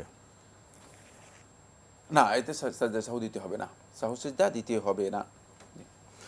আমরা তো বিশ্ব নবী সাল্লাল্লাহু আলাইহি ওয়াসাল্লামের উম্মত। বিশ্ব নবীকে বলা হয় রাহমাতুল লিল আলামিন। উম্মত হিসেবে এই শব্দটির তাৎপর্য ব্যঞ্জন আমরা কতটা উপলব্ধি করি? বিশ্ব নবী সাল্লাল্লাহু আলাইহি ওয়াসাল্লাম যদি রাহমাতুল লিল আলামিন হয়ে থাকেন, সৃষ্টি জগতের জন্য রহমত স্বরূপ হয়ে থাকেন, মানব জাতির জন্য রহমত স্বরূপ হয়ে থাকেন, তাহলে আমাদের কীভাবে আমরা কীভাবে বেড়ে উঠব? আমাদের প্রতিদিনটা কিভাবে কাটবে? আমাদের সময়টা আমরা কিভাবে ব্যবহার করব? ঘরে বাইরে আমাদের আচরণ কেমন হবে? প্রকৃতিতে, বিজ্ঞান প্রযুক্তিতে, জীববৈচিত্র্যে আমাদের কি কাজ হবে? সমাজে বৈশ্বিক পরিমণ্ডলে আমাদের কি কাজ হবে? আমরা কিভাবে বেড়ে উঠব? এটা কি আমরা উপলব্ধি করি? শুধু বিশেষ কোনো দিনে আমরা আবেগের উৎসারণ করলাম, আবেগ প্রকাশ করলাম, তো উপলব্ধি করলাম না নবী সাল্লাল্লাহু আলাইহি ওয়াসাল্লাম কেন এসেছিলেন। উম্মত হিসেবে আমাদের কাঁধে কি দায়িত্ব অর্পিত হয়েছে, এটা উপলব্ধিও করলাম না। কিছু মুখে স্লোগান দিলাম, কিছু আবেগ করলাম, কিছু খাদ্য বন্টন করলাম। একদিনের কাজ করে পাশ কাটিয়ে যাওয়াটা তো অনেকটা ফাঁকির মতো হয়ে যায় না? আমরা কি আসলেই নবী সাল্লাল্লাহু আলাইহি ওয়াসাল্লামকে ভালোবাসতে কি ফাঁকি দিচ্ছে কি না, এটা কি উপলব্ধি করার মতো কোনো বিষয় নয়? আমরা কি নবী রেসালতের তাৎপর্য বুঝি, গভীরতা বুঝি? তিনি মুসলিম ছিলেন, আমরা মুসলিম, এরকম একটি যে চেতনায় আমরা একদিনে তাকে নির্দিষ্ট করে ফেলি, সেটা কি খুব স্থূল কাজ হয়ে যায় না? এই প্রশ্নগুলো রেখে আপনার কাছে আসছি। আসলে এসব ক্ষেত্রে আমাদের দৃষ্টিভঙ্গি কেমন হওয়া উচিত? খুবই গুরুত্বপূর্ণ একটি বিষয়। যদিও আমাদের হাতে সময়, আমি প্রথম যে কথাটি বলবো সেটা হচ্ছে নবী সাল্লাল্লাহু আলাইহি ওয়াসাল্লাম এর কাছে সাহাবায়ে কেরামগণ আসলেন, বললেন যে ইয়া রাসূলুল্লাহ, আবু হুরায়রা বর্ণিত সহিহ হাদিসের মধ্যে এসেছে, উদউ আলাল মুশরিকিন ফাইন্নাহু ইউযুনাক, যে হে আল্লাহর রাসূল সাল্লাল্লাহু আলাইহি ওয়াসাল্লাম আপনি মুশরিকদের উপর বদদোয়া করুন, তারা কষ্ট দিচ্ছে আমাদেরকে, তারা আপনাকে কষ্ট দিচ্ছে, মানে তারা আপনার সাথে দুর্ব্যবহার করছে এবং আমাদেরকে কষ্ট দিচ্ছে। তখন আল্লাহ নবী সাল্লাল্লাহু আলাইহি ওয়াসাল্লাম বললেন যে আমি তাদের বিরুদ্ধে বদদোয়া করবো কীভাবে? ইন্নামা বুইসতু রাহমাতান মুহদা ওয়ালাম উবআস লাআনান, আমি তো অভিশাপকারী হিসেবে প্রেরিত হইনি, আমি প্রেরিত হয়েছি রাহমাতান মুহদা, আল্লাহর পক্ষ থেকে তোমাদের জন্য রহমতের সওগাত হিসেবে। সুতরাং রহমত নিয়ে যিনি এসেছেন তিনি কোনো দিন এমন কোনো কাজ করেননি, তার জীবনে এমন কোনো কাজ প্রমাণিত হয়নি যে কাজের মাধ্যমে এটা প্রমাণ করতে পারবে দুনিয়ার কোনো মানুষ যে তিনি কারো প্রতি সামান্যতম কোনো ক্ষতি হোক এমন কাজ করেছেন। শুধুমাত্র আল্লাহ নবী সাল্লাল্লাহু আলাইহি ওয়াসাল্লাম তখনই প্রতিশোধ প্রবণতা দেখাতেন বা প্রতিশোধ গ্রহণের জন্য নবী সাল্লাল্লাহু আলাইহি ওয়াসাল্লাম অস্থির হতেন যখন উনতুহিকাত হুরুমাতুল্লাহ, আল্লাহ রাব্বুল আলামিনের আজমত মহত্ব যেখানে লাঞ্ছিত হচ্ছে, লঙ্ঘিত হচ্ছে, সেখানে রাসূলুল্লাহ সাল্লাল্লাহু আলাইহি ওয়াসাল্লাম থামতেন না, যারা বিপর্যয় সৃষ্টি করছে সেখানে ছাড় দিতেন না, আল্লাহ নবী সাল্লাল্লাহু আলাইহি ওয়াসাল্লাম ছাড় দিতেন না। খুব ভালো করে দেখুন, সবচেয়ে বেশি মদিনাতে যাওয়ার পর রাসূলুল্লাহ সাল্লাল্লাহু আলাইহি ওয়াসাল্লামকে কষ্ট দিয়েছে মুনাফিকদের সর্দার আব্দুল্লাহ ইবনে উবাই ইবনে সুলুল। আব্দুল্লাহ ইবনে উবাই ইবনে সুলুল সবচেয়ে বেশি কষ্ট দিয়েছে আল্লাহ রাসূল সাল্লাল্লাহু আলাইহি ওয়াসাল্লামকে। তার ছেলে আব্দুল্লাহ ইবনে উবাই ইবনে সুলুলের ছেলে আব্দুল্লাহ উবাই ইবনে সুলুল আল্লাহ রাসূল সাল্লাল্লাহু আলাইহি ওয়াসাল্লামের কাছে একাধিকবার এসেছেন, হে আল্লাহ রাসূল সাল্লাল্লাহু আলাইহি ওয়াসাল্লাম আপনি আমাকে অনুমতি দিলে তার গর্দান থেকে মাথাটা আপনার সামনে এনে আমি উপস্থিত করে দেই, আপনি একটু অনুমতি দিন। আল্লাহ রাসূল সাল্লাল্লাহু আলাইহি ওয়াসাল্লাম তার জীবদ্দশায় অনুমতি দেননি।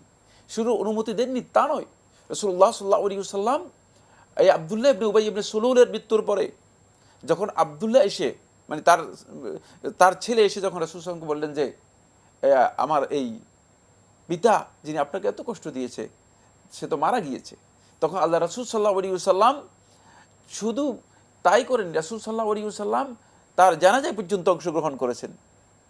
বরং রাসূল সাল্লাল্লাহু আলাইহি ওয়াসাল্লাম বলেছেন যে মানে তার জন্য দোয়া করতে, ক্ষমা প্রার্থনা করার জন্য চেয়েছেন। কিন্তু আল্লাহ রাব্বুল আলামিন কোরআনে কারীমে সূরা তাওবার মধ্যে আল্লাহ সুবহানাহু ওয়া তাআলা আয়াত অবতীর্ণ করে নিষেধ করে দিলেন, এরপর আর এই ধরনের ব্যক্তিদের জানাজাও আপনি অংশগ্রহণ করবেন না, তাদের জন্য আল্লাহ তাআলার কাছে দোয়াও করবেন না। সুতরাং এখান থেকে বোঝা যায় যে রাসূলুল্লাহ সাল্লাল্লাহু আলাইহি ওয়াসাল্লাম আসলে উম্মতের কাছে, গোটা বিশ্ববাসীর কাছে কতটুকু রহমত আল্লাহ নবী সাল্লাল্লাহু আলাইহি ওয়াসাল্লাম ছিলেন, এখান থেকে এটি প্রমাণিত হয়।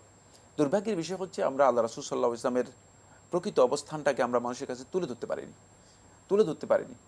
ফলে এই যে আজকে যে অবস্থানগুলো, সেই পশ্চিমা বিশ্বের কথা বলি না, যেখানেই বলি না কেন, তারা রাসূল সাল্লাল্লাহু আলাইহি ওয়াসাল্লাম সম্পর্কে অজ্ঞতার কারণেই, মূর্খতার কারণেই তারা আল্লাহ রাসূল সাল্লাল্লাহু আলাইহি ওয়াসাল্লামকে খারাপ বিদ্রুপ করছে। মক্কা বিজয়ের পর উনি কি আচরণ কিন্তু করলেন? আল্লাহ রাসূল সাল্লাল্লাহু আলাইহি ওয়াসাল্লাম কোনোভাবেই এমন কোনো আচরণ রাসূল সাল্লাল্লাহু আলাইহি ওয়াসাল্লামের জীবনে আসেনি যেটি আল্লাহ নবী সাল্লাল্লাহু আলাইহি ওয়াসাল্লামের জীবনী থেকে কেউ এই কথা বলতে পারে যে নবী সাল্লাল্লাহু আলাইহি ওয়াসাল্লাম এখানে এমন কাজ করেছেন যেটি কোনো দিক থেকে বিবেচনা বিবর্জিত হতে পারে। তাই যারা রাসূল সাল্লাল্লাহু আলাইহি ওয়াসাল্লামকে বিদ্রুপ করছেন, উপহাস করছেন, সত্যিকার অর্থেই তারাই বিকারগ্রস্ত, মানসিকভাবে ক্ষতিগ্রস্ত। আমরা গুরুত্বপূর্ণ বিষয়ে কথা শুনছিলাম। প্রিয় দর্শক, প্রশ্ন নেব। আসসালামু আলাইকুম, পরিচয় দিয়ে প্রশ্ন করুন।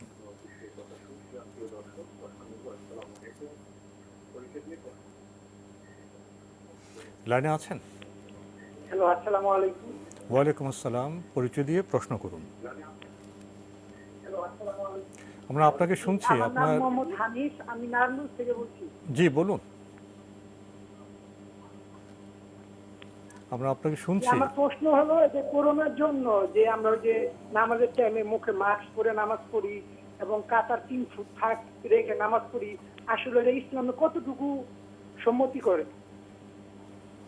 ধন্যবাদ আপনাকে।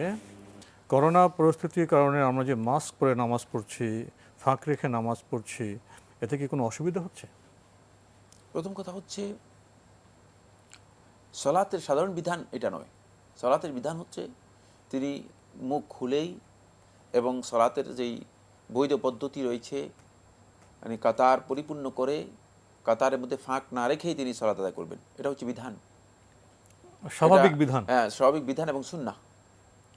এর বিপরীত করার বিষয়টি ইমার্জেন্সি হওয়ার কারণে, অপরিহার্য হয়ে যাওয়ার কারণে, পরিবেশের কারণে, এটা সতর্কতার কারণে এই যুগের ওলামায়ে কেরামগণ এটাকে জায়েজ বলেছেন। সুতরাং কেউ যদি এটি করেন, এটি না জায়েজ কিছুই নয়। তবে প্রেক্ষাপট বর্তমান আমরা যদি দেখতে পাবো যে অনেকটা হালকা হয়ে এসেছে। সেক্ষেত্রে যদি কেউ মনে করেন যে তিনি এই পদ্ধতি অনুসরণ না করে সব পরিপূর্ণ করে আদায় করতে চান, তাও তিনি করতে পারবেন। কিন্তু যদি কেউ মনে করেন যে সতর্কতার কারণে তিনি একটু আলাদা দাঁড়াতে চান, তাহলে জায়েজ রয়েছে। কারণ হলো এটি, এই জায়েজের বিষয়টি পরিস্থিতির কারণে, অবস্থার কারণে, ওজরের কারণে। খেয়াল রাখতে হবে, এটা কিন্তু শরীয়তের বিধান নয়। বিধান তো আমরা বলে দিয়েছি, বিধান হচ্ছে সলাতের মধ্যে ফাঁক থাকবে না কাতারের মধ্যে। বিধান হচ্ছে সলাত তিনি আদায় করবেন, তিনি মুখ ঢেকে সলাত আদায় করবেন না, মুখ খুলেই সলাত আদায় করবেন। কিন্তু যেহেতু অজর, আমরা জানি যে একটা বড় ধরনের মহামারী এবং সেই মহামারীর আতঙ্ক রয়েছে, আশঙ্কা রয়েছে, এই কারণেই ওলামায়ে কেরামগণ, এই যুগের ওলামায়ে কেরামগণ এটাকে জরুরি কারণে জায়েজ মনে করেছেন।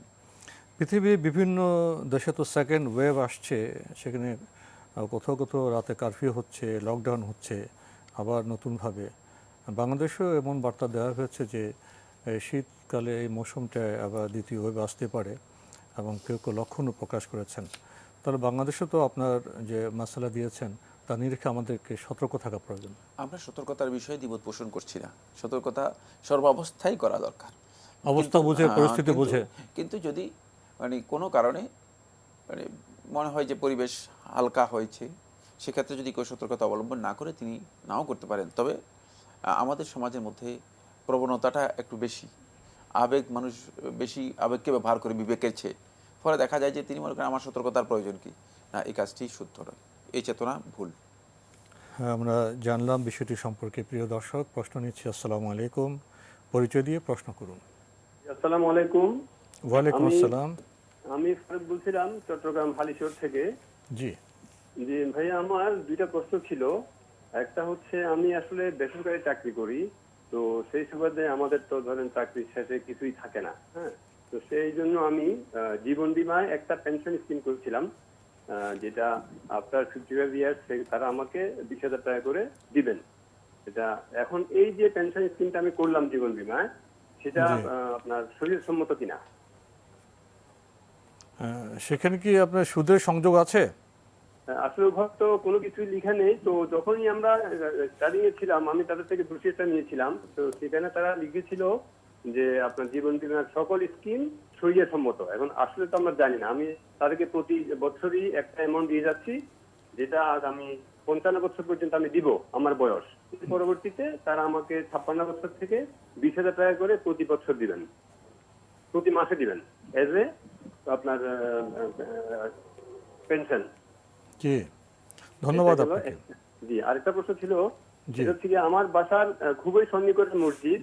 তো ফজরের নামাজে আসলে আমি বাসায় পড়ি, আজান দিলে উঠে বাসায় পড়ি, মসজিদে যাচ্ছি না। তো সেই হিসেবে আমার নামাজটা কি পারফেক্টলি হচ্ছে কিনা বা আদায় হচ্ছে কিনা, যেহেতু বাসায় আমি আদায় করছিলাম? জি, ধন্যবাদ আপনাকে। প্রথম প্রশ্ন আপনি জীবন বীমা প্রসঙ্গে। তো 56 বছর বয়স হলে আপনি 20,000 টাকা করে পাবেন। এখন আপনি প্রতি মাসে একটা অ্যামাউন্ট দিচ্ছেন। আপনি বলেছেন যে এটা শরীয়সম্মত, তারা বলছেন, তো ওনার কাজ কি ঠিক হচ্ছে? না, যেহেতু তিনি শরীয়সম্মত নয়, শরীয়সম্মত কিনা সেটাই জানেন নাই, এই জন্য এটি হারাম, সুদ হবে। জি, আত্তাজাহুলু মানে ফির রিবাবিয়াতি মুহাররামুন। রিবাবিয়াতের ক্ষেত্রে যদি কোনো সুস্পষ্ট জ্ঞান না থাকে, তাহলে এই কাজটাও, এই লেনদেনটাও হারাম হবে। সুতরাং এই ধরনের স্কিমে যাওয়া জায়েজ নেই। এটি স্পষ্ট থাকতে হবে আপনার কাছে এই লেনদেনটা কিসের ভিত্তিতে হচ্ছে। জি, যেহেতু আপনি জানেন না যে আসলে এই লেনদেনটা কিসের ভিত্তিতে হচ্ছে এবং এর অতিরিক্তটা কিসের ভিত্তিতে আপনাকে দেওয়া হচ্ছে, এটি হারাম হবে। ওনার আরেকটি প্রশ্ন, মসজিদ ওনার বাসার কাছেই, ফজর নামাজটা উনি বাসায় পড়েন, এতে কি ওনার নামাজ হবে? রাসূলুল্লাহ সাল্লাল্লাহু আলাইহি ওয়াসাল্লাম হাদিসের মধ্যে বলেছেন, মান সামিআ নিদা ফালাম ইউজিব ফালা সালাতা লাহ। যে ব্যক্তি আজান শুনল কিন্তু মসজিদে উপস্থিত হলো না, ফালা সালাতা লাহু, তার সালাত নেই। রাসূল সাল্লাল্লাহু আলাইহি ওয়াসাল্লাম বলেছেন, ফালা সালাতা লাহু, তার সালাতই নেই। সুতরাং ওজর ছাড়া যদি কোনো ব্যক্তি সালাতে অংশগ্রহণ না করে থাকেন, তাহলে তার সালাত হবে না। আমরা জানলাম। প্রিয় দর্শক, প্রশ্ন নিচ্ছি। আসসালামু আলাইকুম, পরিচয় দিয়ে প্রশ্ন করুন। হ্যালো হ্যালো, আসসালামু আলাইকুম। ওয়ালাইকুম আসসালাম। আমার নাম আসি, আমি কাপ্তাই থেকে বলতেছি। জি, বলুন। আমার একটা প্রশ্ন ছিল। জি, আমি যে জানতে চাইতেছি যে কোরআন শরীফ আমি জানি কোরআন শরীফ কোরআন মাঝেতে জোরে জোরে তেলাওয়াত করা হয়, ঠিক আছে? এখন সেটা মহিলাদের আওয়াজ তো ঘরের বাইরে যায় না, তো মহিলারা কি জোরে জোরে তেলাওয়াত করতে পারে? ধন্যবাদ আপনাকে। প্রশ্ন পেয়েছি।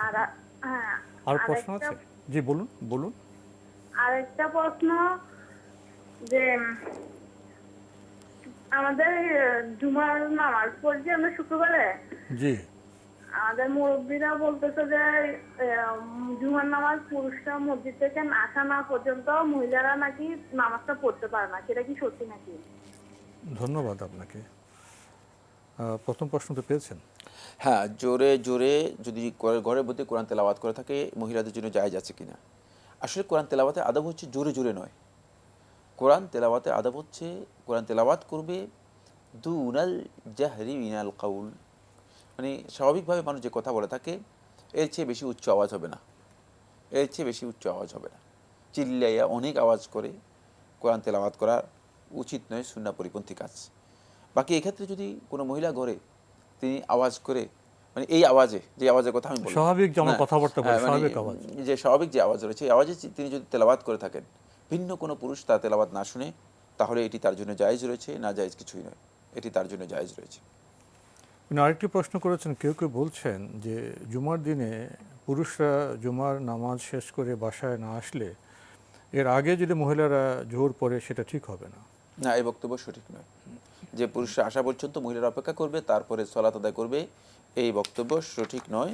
এটি হয়তো হতে পারে যে কেউ ব্যক্তিগত ইজতিহাদ করে চালিয়ে দিয়েছেন, এই বক্তব্য সঠিক নয়। কারণ মহিলাদের সমস্ত ওলামায়ে কেরামের ইজমার মাধ্যমে সাব্যস্ত হয়েছে তাদের উপর জুমা ওয়াজিব নয়।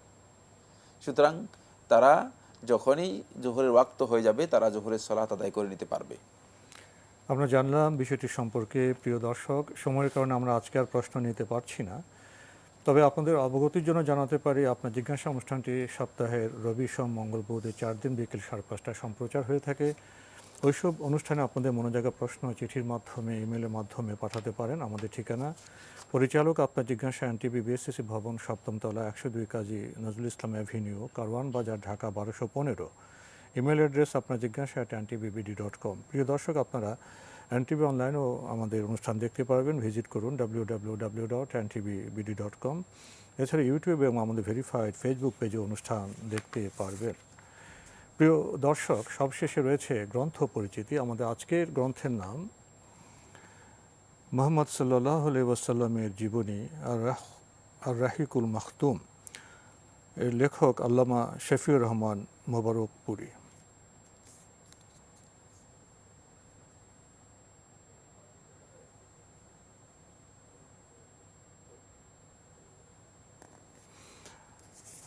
খুবই গুরুত্বপূর্ণ এবং চমৎকার এই গ্রন্থটি প্রকাশ করেছে দারুস সালাম বাংলাদেশ, আর বাংলা ভাষায় অনুবাদ সম্পাদনা করেছেন প্রফেসর মোহাম্মদ ইউসুফ আলী শেখ ও ডক্টর খম আব্দুর রাজ্জাক।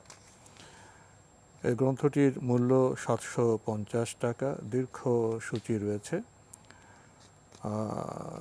আরব জাতিসমূহের কথা আছে, আরবের প্রশাসনিক অবস্থার কথা আছে, আরবদের ধর্ম বিশ্বাস ও ধর্মীয় মতবাদ প্রসঙ্গ আছে, দিনে ইব্রাহিমিতে কুরাইশদের বিবাদ, নবী পরিবারের পরিচয়, আল্লাহ রাসূলের জন্ম ও পবিত্র জীবনের 40 বছর। আসলে মুহাম্মদ সাল্লাল্লাহু আলাইহি ওয়াসাল্লামের জীবনের শুরু থেকে শেষ পর্যন্ত যে বিভিন্ন সময়, বিভিন্ন কাল, সে সম্পর্কে চমৎকার বর্ণনা আছে, তথ্যভিত্তিক কথা আছে। এই গ্রন্থটি যদি আপনারা কেউ পেতে চান তাহলে টেলিফোনে যোগাযোগ করতে পারেন 01715819869। আবারও বলছি 01715819869। মুহাম্মদ সাল্লাল্লাহু আলাইহি ওয়াসাল্লামের জীবনী আর রাহিকুল মাখতুম। যদি সংক্ষেপে কিছু বলতেন এই গ্রন্থটি সম্পর্কে। রাহিকুল মাখতুম আমাদের অনেকের কাছেই পরিচিত একটি মানে সংকলন। আল্লাহ রাসূল সাল্লাল্লাহু আলাইহি ওয়াসাল্লামের জীবনীর উপর অত্যন্ত গুরুত্বপূর্ণ একটি বই।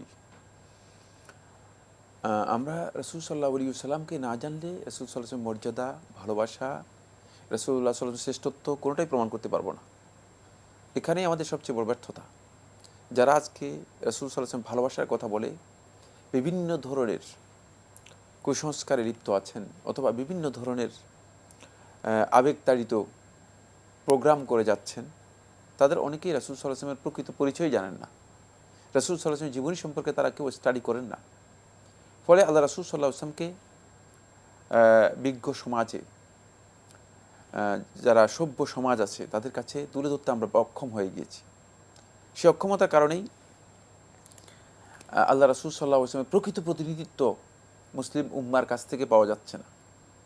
এই জন্য রাসূলুল্লাহ সাল্লাল্লাহু আলাইহি ওয়াসাল্লাম ভালোবাসার অন্যতম দাবি হচ্ছে রাসূলুল্লাহ সাল্লাল্লাহু আলাইহি ওয়াসাল্লাম সম্পর্কে জানা, রাসূলুল্লাহ সাল্লাল্লাহু আলাইহি ওয়াসাল্লাম পরিচয় লাভ করা, রাসূলুল্লাহ সাল্লাল্লাহু আলাইহি ওয়াসাল্লাম যে অধিকারগুলো আছে সেগুলো মানুষের কাছে তুলে ধরার জন্য চেষ্টা করা। এই ধরনের বইগুলো আমাদের কাছে থাকতে হবে। আমরা জানলেই তো আল্লাহ রাসূল সাল্লাল্লাহু আলাইহি ওয়াসাল্লামকে আমরা মানুষের কাছে তুলে ধরতে পারবো। এই কাজটির জন্য আমরা সবাই করতে পারি। আল্লাহ তাআলা তৌফিক দিন। তো আজকে আমাদের এখানে শেষ করতে হচ্ছে। আপনাকে অনেক ধন্যবাদ। আপনাকে অশেষ ধন্যবাদ। প্রিয় দর্শক, আমরা আজকে যে গ্রন্থটি সম্পর্কে আপনাদের কিছুটা পরিচয় ঘটালাম, একটা তথ্য হলো এই গ্রন্থটি আন্তর্জাতিক সিরাতুন নবী যে প্রতিযোগিতা হয়েছিল সে প্রতিযোগিতায় প্রথম পুরস্কার প্রাপ্ত গ্রন্থ। এই গ্রন্থটি পাঠ করলে আমরা নবী সাল্লাল্লাহু আলাইহি ওয়াসাল্লাম সম্পর্কে জানতে পারবো।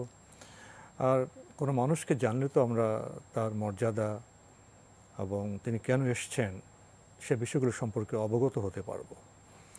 জানার পরেই তো ভালোবাসার বিষয় আসে, আর ভালোবাসা যখন আমরা যৌক্তিক পর্যায়ে নিতে চাই তখন আচরণের প্রশ্ন এসে যায়।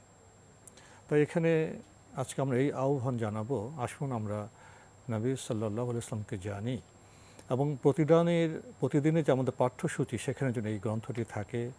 এবং সিরাতের আরও অনেক চমৎকার গ্রন্থ আছে, বাংলা ভাষায় এখন প্রচুর বিশ্বকোষ হয়েছে নবী ইসলামের জীবনী নিয়ে, আমরা সেগুলো সংগ্রহ করতে পারি, পড়তে পারি। আসলে জীবনের বিভিন্ন সম্পর্ক সূত্রে বর্তমানে আমরা সিদ্ধান্ত নিতে অনেক সময় বিভ্রান্ত হই। যদি আমরা নবী ইসলামের জীবনী পাঠ করি তাহলে ঘরে বাইরে সমাজে বৈশ্বিক মণ্ডলে আমাদের আচরণ কেমন হওয়া উচিত, আমাদের সঙ্গত সিদ্ধান্ত কেমন হওয়া উচিত, আমরা তার বার্তা পাবো, আলো পাবো। আসুন আমরা নবী জীবনী বারবার পাঠ করি। দেখা হবে ইনশাআল্লাহ আগামী জুমাবার একই সময়ে। প্রিয় দর্শক, মহান আল্লাহ আমাদের সবাইকে নিরাপদে রাখুন শান্তিতে। আসসালামু আলাইকুম। আল্লাহ আমার রব, এই রবি আমার সব, দামে দামে তুন মনে তারি অনুভব। আল্লাহ আমার রব, এই রবি আমার সব।